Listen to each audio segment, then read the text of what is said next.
Okay. Okay. Good afternoon, classmates. My name is Elisha Goodman, and today I will be interviewing one of my great friends, Michelle Khlok, whose family is deep-rooted in Cambodia, and she is first generation born in America.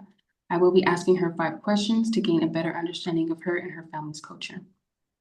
Thanks, Alicia, for introducing me. Thank you for the opportunity, and I'm ready when you are. All right. So the first question I'll be asking you is about your family's history. So I know Cambodian history has shaped a lot of the culture today. So how do you see resilience or tradition being carried forward in your family or the community? Um, I see resilience in my family being carried forward into America because my family actually ran from the Khmer Rouge, and whoever is not familiar with the Khmer Rouge, it is the killing fields of Cambodia.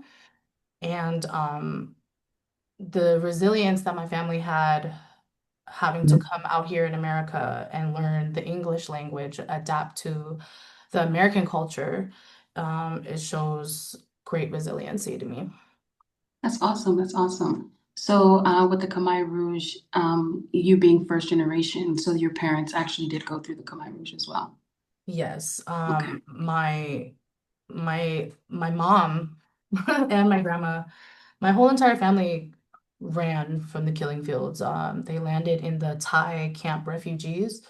I'm sorry, the refugee camp in Thailand, and where they were forced to work long, heavy hours of agriculture if you were of age, long days of starvation.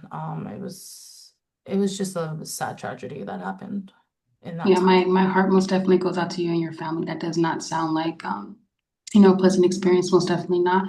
But I'm happy that you guys were able to overcome it and, have your grounds in the States. That's most definitely amazing. Thank Okay. you. Yeah. Next question is going to be related to your culture's food. So Cambodian food is such a big part of the culture. So what dishes or traditional food do you think best represents Cambodian culture?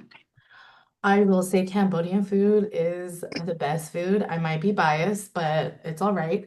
But to answer your question, we have a dish, it's called cha grung, and translation into English, that means lemongrass stir fry.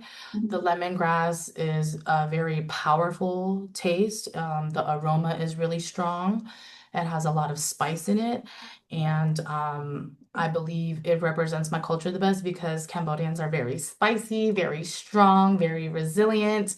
But you could also, and because I feel like Cambodians can adapt very well to any environment that they're placed in, I feel like this dish specifically represents our culture as well because you can turn it into a soup, a stir fry, a marinade.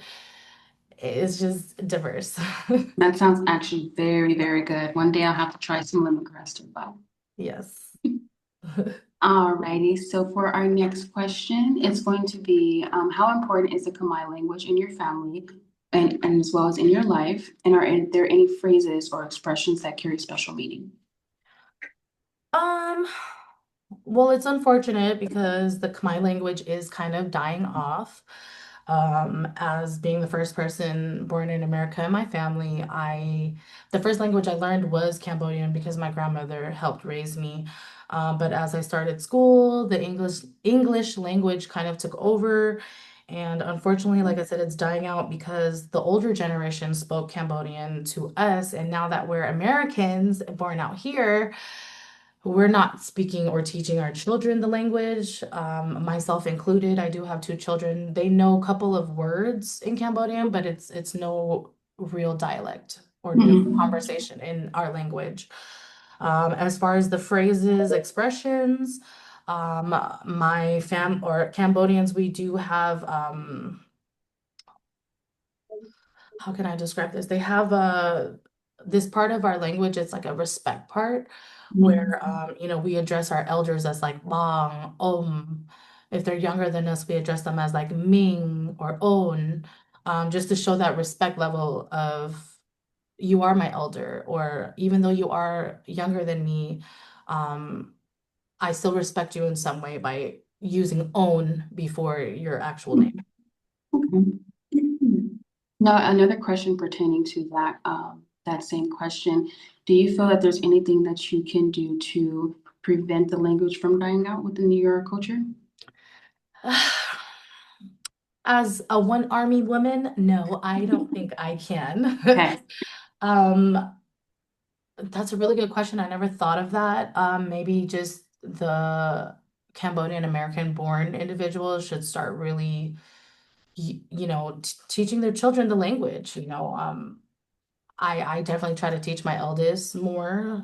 She's really receptive to like she knows how to speak Korean really well, so Yeah. I believe that she can pick up on our language as well. Yeah, and another thing, I feel like it'll be great if they can actually implement that into the languages that is taught in schools. Like we have Spanish, Chinese, Korean, and such like that.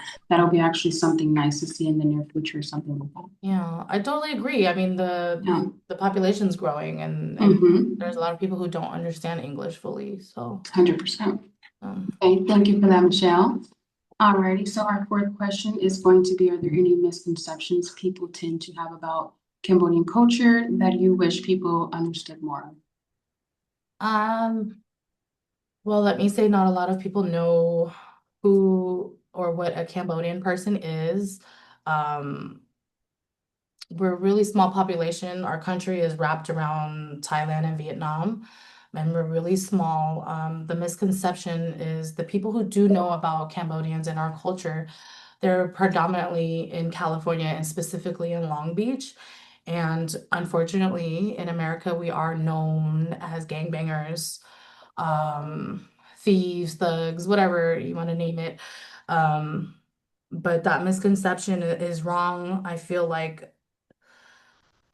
yes, us Americans that were born out here, we did kind of pick up that gangbanging culture from America.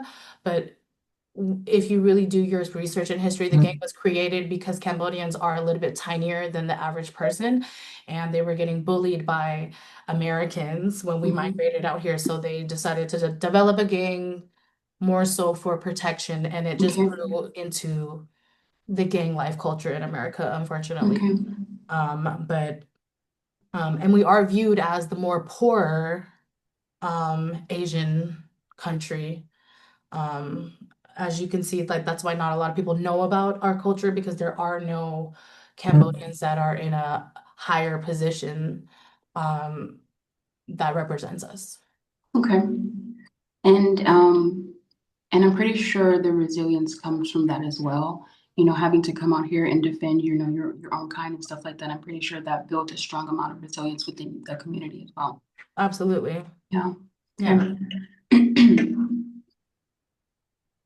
Okay, so then the final question that I will be asking you is how has balancing Cambodian culture with life in the United States influenced your experience or identity? Um, I will say as an American Cambodian that growing up I did struggle with identity. I felt like I didn't look or fit in with Americans. Um, I went to school with a diverse group of races, but even then, so I still didn't feel like I fit in. I was talked about growing up in school. My grandma put me in the greater areas of Long Beach, where the schools were better, and but I was also picked on and talked about that I was poor. Mhm. Um, going back to the prior question of the Yeah. misconception of that we are the poorer Asians. Mhm. Um, but that I definitely struggled with that growing up. As I got older, I started to love myself more and I love my culture. I'm a very proud Cambodian woman. I'm a proud daughter of an immigrant. And how we celebrate Cambodian New Year's is celebrated in the month of April of each year. Mhm. What we do is because there's a population of Cambodians all over the world, right? In Massachusetts, Rhode Island, Philadelphia, there's a bunch of California, Northern California, Southern California, and what we do is we celebrate the culture out here. We have a big festival where there's a bunch of Cambodian food, vendors, there's professional Cambodian singers. People are dressed in traditional Cambodian clothes. When I was Mhm. younger, we would throw baby powder at each other. as like I forgot what that represented, but that was a fun thing I did when I was a kid. I don't do that no more, but just getting with your community. Okay. Now for the Cambodian New Year, so that's hosted in California, and everyone from Cambodia basically comes, to California for this event from all over the world. Got it. Okay, that's one thing I Yeah, did not know. Okay. and it's cool because I like to see other cultures indulging Hmm. in my culture too. Like I love seeing other races come to these festivals and tasting our food and trying on our clothes and trying to learn, the phrases that they want to learn. Yeah.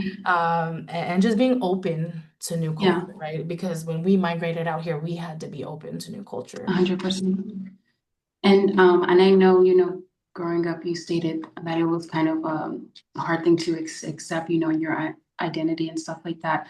So did you ever feel like being more of instead of you, since you're more of a tan tone, did you ever like feel that Asians with more of a fair tone were like that they kind of seen you as different?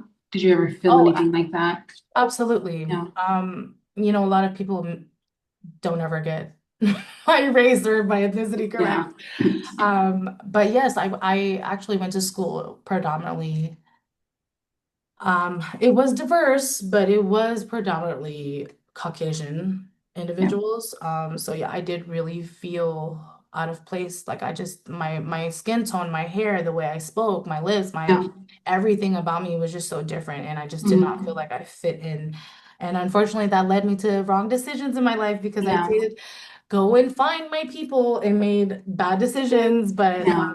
I'm here now, and again, being resilient and Yeah. beating the stigma of a Cambodian child. Mhm.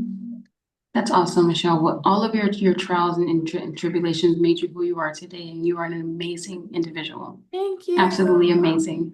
Thank So I you. want to thank you so much for allowing me to interview you and ask you these questions. It was a wonderful experience to get to know you and your culture a little bit more. So thank you, Michelle. Greatly appreciate it. Thank you for the opportunity for everyone to learn more about